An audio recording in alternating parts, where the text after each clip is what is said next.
একবার আমার মনে আছে যে একটা জটিল মাসালা নিয়ে আমরা আমাদের মোহতারাম খতিব সাহেব বাইতুল মুকাররমের বর্তমান খতিব সাহেব তার দ্বারস্থ হয়েছিলাম।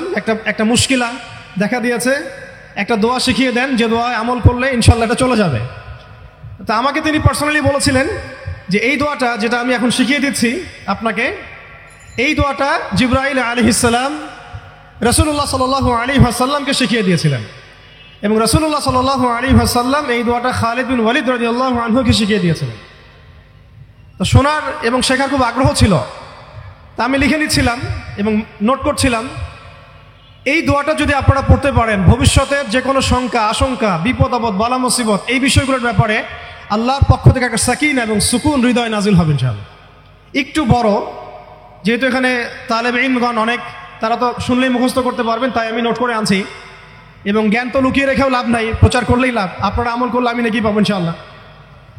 তো এই দোয়াটা হচ্ছে আউযু বিকালিমাতিল্লাহি তাম্মাতিল্লাতি লা ইউজাবিজুহুন্না বাররুন ওয়ালা ফাজির মিন শাররি মা খালাকা ওয়া যারআ ওয়া বারআ ওয়া মিন শাররি মা ইয়ানজিলু মিনাস সামাই ওয়া মা ইয়ারুজু ফিহা ওয়া মিন শাররি মা যারআ ফিল আরদি ওয়া মা ইয়াখরুজু মিনহা ওয়া মিন শাররি ফিতানিল লাইলি ওয়ান নাহার ওয়া মিন শাররি তাওয়ারিকিল লাইল ইল্লা তাওয়ারিকান ইয়াতরুকু বিখাইরিন ইয়া রাহমান।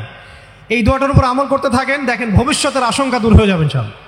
আমরা এখন অনেকেই অনলাইন কেন্দ্রিক চিন্তা ভাবনা করি, অনলাইনে কে কত ভাইরাল, কার কত ভিউজ বেশি হয়, হ্যাঁ, কার ফ্যান ফলোয়ার্স কত বেশি, এগুলো আমাদের কাছে এখন হকের মানদণ্ড হয়ে গেছে আর কি, অনেকের কাছে, সবার কাছে নয়। তো এটা একটা মুসিবত, এটা খাসারা।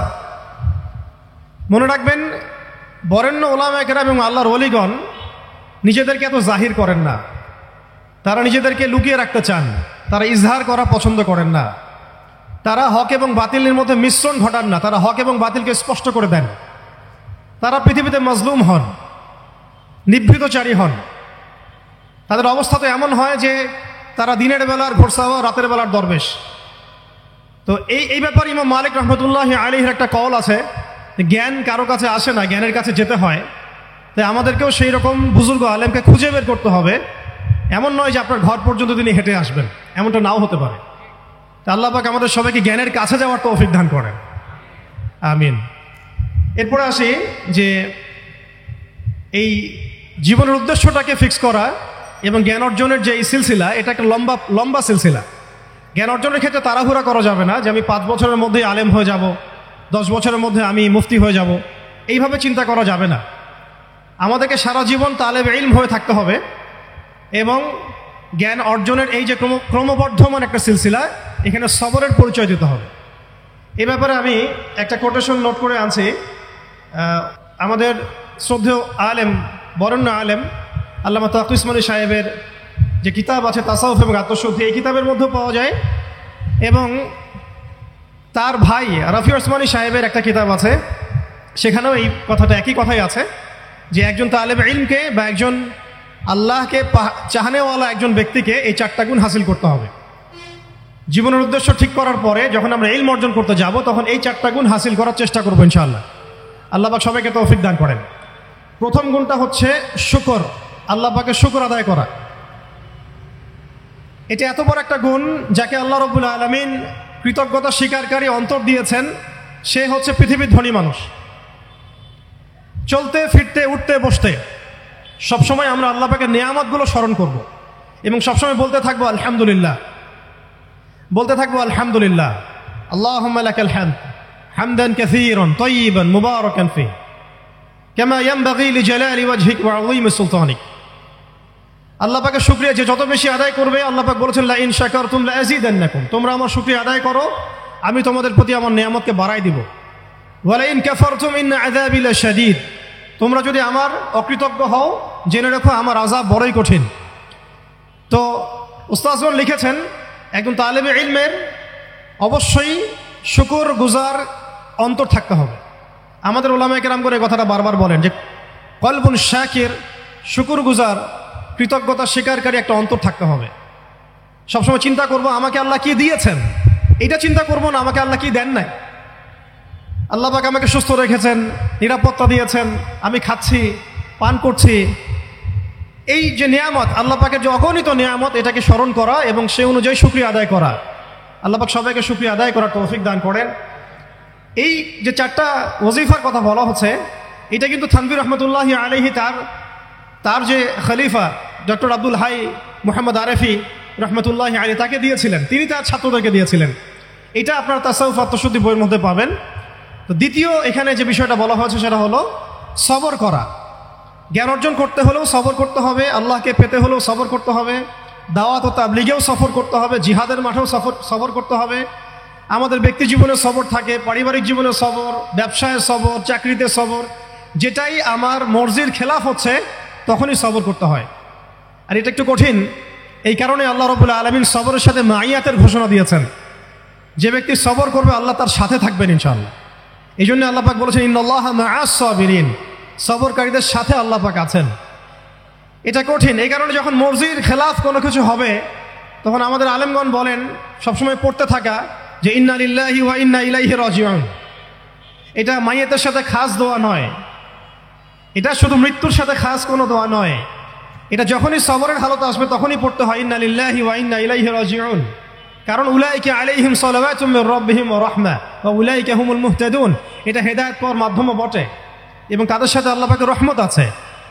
তো শুকরগুজার অন্তর এবং সবরকারী অন্তর আল্লাহ পাক সবাইকে নসিব করেন, আমিন। 3 নম্বরে উস্তাজগণ বলেছেন তওবা, বেশি বেশি তওবা করতে বলা হয়েছে। চলতে ফিরতে উঠতে বসতে সবসময় আমরা আস্তাগফিরুল্লাহ ওয়া আতুবু ইলাইহি পড়ার অভ্যাস করি। যে যত বেশি তওবা করবে তার হৃদয় তত পরিচ্ছন্ন হবে, গুনাহ মাফ হবে। পরিচ্ছন্ন কলবের মধ্যেই আল্লাহ পাকের নূর এবং মারিফত নাজিল হবে ইনশাআল্লাহ। অপরিচ্ছন্ন কলবের মধ্যে কিন্তু আল্লাহর নূর নাজিল হয় না। তাই উলামায়ে কেরাম বারবার অন্তত দিনে 100 বার আস্তাগফিরুল্লাহ ওয়া আতুবু ইলাইহি পড়তে বলেন। আল্লাহ পাক আমাদের সবাইকে পড়ার তৌফিক দান করেন। আর 4 নাম্বার যেটা এই কিতাবে এসেছে সেটা হচ্ছে ইস্তেআযা, অর্থাৎ ভবিষ্যতের কোনো বিষয়ের জন্য আমাদের যদি আশঙ্কা সৃষ্টি হয়, না জানি এটা আমার উপর বিপদ আসবে কিনা, ভয়, আশঙ্কা, আতঙ্ক, এই বিষয়গুলো যদি আমাদের ভিতরে আসে, অর্থাৎ ভবিষ্যৎ নিয়ে কোনো শঙ্কা, তখন বেশি বেশি আল্লাহর কাছে আশ্রয় প্রার্থনা করতে বলা হয়েছে। পড়তে বলা হয়েছে আউযু বিল্লাহ অথবা আউযু বিকালিমাতিল্লাহি তাম্মাতি মিন শাররি মা খালাক অথবা আউযু বিল্লাহি মিনাশ শাইতানির রাজীম আউযু বিল্লাহিস সামিউল আলীম মিনাশ শাইতানির রাজীম মিন নাফখিহি ওয়া নাফসিহি ওয়া হামজিহি। একবার আমার মনে আছে যে একটা জটিল মাসালা নিয়ে আমরা আমাদের মোহতারাম খতিব সাহেব বাইতুল মুকাররমের বর্তমান খতিব সাহেব তার দ্বারস্থ হয়েছিলাম। একটা মুশকিলা দেখা দিয়েছে, একটা দোয়া শিখিয়ে দেন যে দোয়ায় আমল করলে ইনশাল্লাহ এটা চলে যাবে। তা আমাকে তিনি পার্সোনালি বলেছিলেন যে এই দোয়াটা যেটা আমি এখন শিখিয়ে দিচ্ছি আপনাকে, এই দোয়াটা জিবরাইল আলাইহিস সালাম রাসূলুল্লাহ সাল্লাল্লাহু আলাইহি ওয়াসাল্লামকে শিখিয়ে দিয়েছিলেন এবং রাসূলুল্লাহ সাল্লাল্লাহু আলাইহি ওয়াসাল্লাম এই দোয়াটা খালিদ বিন ওয়ালিদ রাদিয়াল্লাহু আনহুকে শিখিয়ে দিয়েছিলেন। তো শোনার এবং শেখার খুব আগ্রহ ছিল, তা আমি লিখে নিচ্ছিলাম এবং নোট করছিলাম। এই দোয়াটা যদি আপনারা পড়তে পারেন, ভবিষ্যতের যে কোনো শঙ্কা, আশঙ্কা, বিপদ আপদ, বালা মুসিবত, এই বিষয়গুলোর ব্যাপারে আল্লাহর পক্ষ থেকে একটা সাকিনা এবং সুকুন হৃদয় নাজিল হবে ইনশাআল্লাহ। একটু বড়, যেহেতু এখানে তালেবে ইলমগণ অনেক, তারা তো শুনলেই মুখস্থ করতে পারবেন, তাই আমি নোট করে আনছি। এবং জ্ঞান তো লুকিয়ে রেখেও লাভ নাই, প্রচার করলেই লাভ, আপনারা আমল করলে আমি নাকি পাবো ইনশাআল্লাহ। তো এই দোয়াটা হচ্ছে আউযু বিকালিমাতিল্লাহি তাম্মাতিল্লাতি লা ইউজাবিজুহুন্না বাররুন ওয়ালা ফাজির মিন শাররি মা খালাকা ওয়া যারআ ওয়া বারআ ওয়া মিন শাররি মা ইয়ানজিলু মিনাস সামাই ওয়া মা ইয়ারুজু ফিহা ওয়া মিন শাররি মা যারআ ফিল আরদি ওয়া মা ইয়াখরুজু মিনহা ওয়া মিন শাররি ফিতানিল লাইলি ওয়ান নাহার ওয়া মিন শাররি তাওয়ারিকিল লাইল ইল্লা তাওয়ারিকান ইয়াতরুকু বিখাইরিন ইয়া রাহমান। এই দোয়াটার উপর আমল করতে থাকেন, দেখেন ভবিষ্যতের আশঙ্কা দূর হয়ে যাবে ইনশাআল্লাহ। আল্লাহ পাক আমরা সবাইকে 4টা গুণ হাসিল করার তৌফিক দান করেন। এইগুলো নিয়ে লম্বা কথা বলা যায়, আমি সংক্ষিপ্ত করে বললাম যে আল্লাহ পাক আমাদেরকে জীবনের উদ্দেশ্যটাকে ফিক্স করার তৌফিক দান করেন, যে আমরা পৃথিবীতে এসেছি আল্লাহর ইবাদত করতে এবং তার দিন কায়েম করতে। এবং এই মিশনে আমাদের প্রথম দরকার হচ্ছে দ্বীনি ইলম অর্জন করা, এবং এটা একটা লম্বা সিলসিলা, এই ব্যাপারে তাড়াহুড়া না করা। এবং 3 নম্বর, বুজুর্গ ওলামায়ে কেরামদের সোহবতে থেকে দিনের জ্ঞান হাসিল করা। এতে করে জ্ঞানের সাথে সাথে আধ্যাত্মিকত্ব হাসিল হবে ইনশাআল্লাহ। আর আধ্যাত্মিকত্ব হাসিল না হলে বাইরের চোখ দিয়ে যদি আমরা দেখি, তাহলে এই বিশ্বটাকে চিনতে, বুঝতে এবং সমাধান বের করতে আমরা বেগ পাবো। এবং কোনো কোনো ক্ষেত্রে আমরা সত্যকে মিথ্যা মনে করতে পারি, মিথ্যাকে সত্য মনে করতে পারি। আল্লাহ পাক আমাদের খিদির আলাইহিস সালামের দৃষ্টিভঙ্গি দান করেন, আমিন। আর 4 নম্বর, প্রত্যেক তালেব ইলমের এবং যারা আল্লাহর পথের সেনানি হতে চান, হতে চাই, আমরা মুজাহিদ হতে চাই, মুবাল্লিগ হতে চাই, মুহাদ্দিস হতে চাই, বা দ্বীনের পথে আমরা শহীদ হতে চাই, এই তামান্না যাদের আছে তাদেরকে এই 4টা গুণ হাসিল করতেই হবে। আল্লাহ পাক তৌফিক দান করেন। 1 নম্বর শুকর, 2 নম্বর সবর, 3 নম্বর তাওবা এবং 4 নম্বর ইস্তেআযা বা আশ্রয় প্রার্থনা। আবার বলছি, 1 নম্বর শুকর, বেশি বেশি শুকরিয়া আদায় করা, 2 নম্বর সবর করা, 3 নম্বর হচ্ছে পূর্বের পাপের জন্য তওবা করা, এবং যখনই পাপ হবে তখনই তওবা করা। উলামায়ে কেরামগণ বলেন যে সকাল সন্ধ্যায় সাইয়্যিদুল ইস্তিগফার কখনো না ছাড়া, সকাল সন্ধ্যায় সাইয়্যিদুল ইস্তিগফার কোনো অবস্থায় যেন না ছাড়া। এটা নিশ্চয়ই আপনাদের মুখস্থ আছে। আল্লাহুম্মা আনতা রাব্বি লা ইলাহা ইল্লা আনতা খালাকতানি আনা আবদুক ওয়া আনা আলা আহদিকা ওয়া ওয়া'দিক মাসতাতা'তু আউযু বিকা মিন শাররি মা সানা'তু আবুউ লাকা বিনি'মাতিকা আলাইয়া ওয়া আবুউ বিযানবি ফাগফির লি ফাইন্নাহু লা ইয়াগফিরু যুনুবা ইল্লা আনতা। এই দোয়াটা কখনো না ছাড়া। এবং যখন পূর্বের কোনো পাপের কথা মনে হয় যে এতদিন আগে আমার একটা পাপ হয়ে গিয়েছিল, মনটা একটু খারাপ হতে পারে, চোখে পানি আসতে পারে, ইমিডিয়েটলি পড়তে বলা হচ্ছে আস্তাগফিরুল্লাহ ওয়া আতুবু ইলাইহি, আস্তাগফিরুল্লাহ ওয়া আতুবু ইলাইহি। আল্লাহ পাক সবাইকে খাস তওবা করার তৌফিক দান করেন। এবং 4 নম্বর হচ্ছে আমাদের জন্য জরুরি, সেটা হলো ইস্তেআযা বা আল্লাহ পাকের কাছে আশ্রয় প্রার্থনা করা। আল্লাহ রাব্বুল আলামিন আমাদের সবাইকে তার কাছে আশ্রয় প্রার্থনা করার তৌফিক নসিব করেন, আমিন। আমি সহজ করে দিই আপনাদের জন্য। আমাদের সামনে ফিতনাগুলো কয়েকটা ক্ষেত্রে বিভক্ত। একটা হচ্ছে ব্যক্তিগত ক্ষেত্রে ফিতনা, একটা হলো আমাদের শিক্ষা ক্ষেত্রের ফিতনা, একটা হলো আমাদের অর্থনৈতিক ক্ষেত্রের ফিতনা, একটা হলো সাংস্কৃতিক ক্ষেত্রের ফিতনা, একটা পারিবারিক ক্ষেত্রে এবং একটা রাষ্ট্রীয় ক্ষেত্রে, এবং এর চেয়ে বড় পরিসরে আছে বৈশ্বিক ক্ষেত্রে কিছু ফিতনা। এই ফিতনাগুলোকে আমাদেরকে কাগজে কলমে এবং আল্লাহর নূর দিয়ে, কোরআন সুন্নাহর চোখ দিয়ে আইডেন্টিফাই করতে হবে এবং সেগুলোকে সমাধানের পথ খুঁজে বের করতে হবে। আল্লাহ পাক আমাদের সবাইকে তৌফিক দান করেন, আমিন। 6 নম্বর হচ্ছে যে আমাদের যে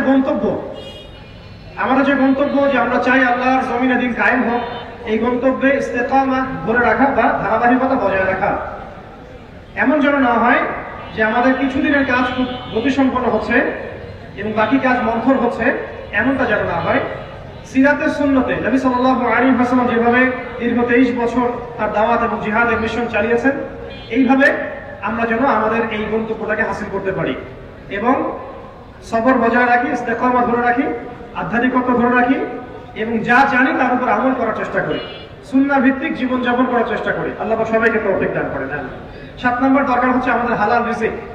যদি রিজিকটা আমাদের হালাল না হয়, তাহলে এই যে এত বড় বড় কথা বলছি বা এত বড় স্বপ্ন দেখছি, এগুলো কিন্তু ভাই আসলে বাস্তবায়ন করা খুব কঠিন হবে, কোনো কোনো ক্ষেত্রে হয়তো সম্ভব হবে না।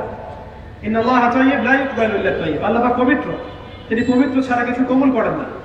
আর এখন রিজিকের মধ্যে যত ফিতনা, সুদের ফিতনা আছে, ঘুষের ফিতনা, দুর্নীতির ফিতনা, কাগজের টাকার হারামের কিছু ফিতনা চলে আসছে এর ভিতরেও, ক্রিপ্টোকারেন্সির ফিতনা আসতেছে সামনে। এছাড়া আছে আমাদের মার্কেটের সিন্ডিকেট, পণ্য মজুত করা, মাপে কম দেয়া, মানে হারাম খাওয়ার যতগুলো অপশন আছে, আমার মনে হয় এই জামানায়, এই যুগে এটা সবচেয়ে বেশি উন্মুক্ত আমাদের সামনে। তো হারাম খাওয়া সহজ, হালালে চলা একটু কঠিন, তবে হালাল খাওয়াটা অসম্ভব নয়। আল্লাহ পাক সূরা তালাকের মধ্যে বলেছেন, ওয়া ইয়াত্তাকিল্লাহ ইয়াজআল লাহু মাখরাজা। যে ব্যক্তি আল্লাহকে ভয় করে, আল্লাহ পাক তার জন্য রাস্তা বের করে দেন। ওয়া ইয়ারযুকহু মিন হাইথু লা ইয়াহতাসিব। এবং এমন উৎস থেকে আল্লাহ পাক তাকে রিজিক দেন যা সে কখনো কল্পনাও করে নাই। আল্লাহ পাক আমাদের সবাইকে হালাল খাবার তৌফিক দান করেন, আমিন। 8 নম্বর এবং 9 নম্বর একসাথে বলে শেষ করছি। সেটা হলো আমাদের প্রত্যেককে কমপক্ষে পার্ট টাইম দাওয়াতের কাজ করতে হবে। দাওয়াত এবং তাবলীগের কাজটা এটা এখন আমভাবে সকলের উপর বর্তিয়ে গিয়েছে। এটা ব্যাপারটা এমন নয় যে উলামায়ে কেরামগণ দাওয়াতের কথা বলবেন, তাবলীগের কথা বলবেন, আমাদের উপর কোনো জিম্মেদারি নাই, ব্যাপারটা কিন্তু এমন নয়। আমাদের প্রত্যেককে সৎ কাজে আদেশ করতে হবে, অসৎ কাজে নিষেধ করতে হবে। এবং আপনারা তো সবাই জানেন, হুযায়ফা রাদিয়াল্লাহু আনহু থেকে যে হাদিসটা বর্ণিত হয়েছে, সহিহ মুসলিম শরীফে এসেছে, যে যদি আমরা সৎ কাজে আদেশ না করি, অসৎ কাজে নিষেধ না করি, তাহলে আল্লাহর পক্ষ থেকে বিপদ আপদ, বালা মুসিবত, গজব আসবে। এই সময় ওই কম দোয়া করবে, কিন্তু এই দোয়া আল্লাহর দরবারে কবুল হবে না। আল্লাহ রাব্বুল আলামিন আমাদের সবাইকে সৎ কাজে আদেশ করার তৌফিক দান করেন, অসৎ কাজে নিষেধ করার তৌফিক দান করেন, হালাল খাওয়ার তৌফিক দান করেন এবং দাওয়াত ও তাবলীগের সবাইকে এই মেহনতে যুক্ত থাকার তৌফিক দান করেন। আর সর্বশেষ যে কথাটা বলতে চাই সেটা হলো, এই দিন কায়েমের যে স্বপ্ন, এই স্বপ্নে আমাদের সবার দাওয়াতের সাথে জিহাদের তামান্না থাকতে হবে, শাহাদাতের মউতের তামান্না থাকতে হবে। আমি আবারও রিপিট করছি, এই মিশনে আমাদের সবাইকে দাওয়াত এবং তাবলীগের সাথে জিহাদের তামান্না, এবং শাহাদাতের তামান্না থাকতে হবে। হাদিসে স্পষ্ট এসেছে, যে ব্যক্তি জিহাদ করে না বা জিহাদের আকাঙ্ক্ষাও করে না, যে ব্যক্তি জিহাদ করে না এবং জিহাদের আকাঙ্ক্ষাও কখনো করে না, সে ব্যক্তি যেন মুনাফিকের মৃত্যুর একটা শাখার উপর মৃত্যুবরণ করলো। আল্লাহ পাক আমাদের সবাইকে নেফাকি থেকে হেফাজত করেন, আমিন। তো সম্মানিত উপস্থিতি এবং আমার সামনে উপবিষ্ট তরুণ প্রজন্মের দিনী ভাইরা, এই 10টা কাজ যদি আমরা করতে পারি, আমরা আশা করি এই 10টা কাজের সমন্বয় হলে আস্তে আস্তে হলেও আমরা ইনশাআল্লাহ তাআলা অচিরেই বাংলার জমিনে পরিপূর্ণ দিন কায়েম বলতে আমরা যা বুঝি, আল্লাহর জমিনে আল্লাহর দিন প্রতিষ্ঠা এবং শরিয়া বিধান প্রতিষ্ঠা, এটা কোনো অসম্ভব বিষয় নয় এবং এটা কোনো সময় সাপেক্ষ বিষয় হবে না ইনশাআল্লাহ। আল্লাহ পাক আমাদের সবাইকে 10টা কাজ করার তৌফিক দান করেন। শেষ করার আগে আমি আরেকবার রিপিট করছি, আমাদের সবাইকে আল্লাহ পাক জীবনের লক্ষ্য এবং উদ্দেশ্যকে নির্ধারণ করার, ফিক্স করার তৌফিক দান করেন। দুনিয়ার মহব্বত আমাদের হৃদয় থেকে আল্লাহ পাক দূর করে দেন, আখিরাতের মহব্বত আমাদের মধ্যে দান করেন। দ্বিতীয় বিষয় হচ্ছে, আমাদের সবাইকে এই মিশনে কাজ করার জন্য প্রথম যেটা দরকার, জ্ঞান অর্জন করা। সেই জ্ঞান অর্জন আল্লাহ পাক সবাইকে করার তৌফিক দান করেন এবং সেই জ্ঞান অর্জন উলামায়ে কেরামদের সহবতে করার তৌফিক দান করেন। মাথার উপরে বুজুর্গ আলেম রাখার তৌফিক দান করেন। পাশাপাশি যে 4টা খাস গুণাবলীর কথা আমি বলেছি, শুকর, সবর এবং তাওবা এবং ইস্তেআদা, এই 4টা হাসিল করার তৌফিক দান করেন। হালাল রিজিক খাওয়ার তৌফিক দেন এবং সৎ কাজে আদেশ করার, অসৎ কাজে নিষেধ করার তৌফিক দান করেন। দাওয়াত ও তাবলীগের সাথে আল্লাহর রাস্তায় জিহাদ এবং শাহাদাতের তামান্না আল্লাহ পাক আমাদের সবার কলবের মধ্যে বসায় দেন, আমিন।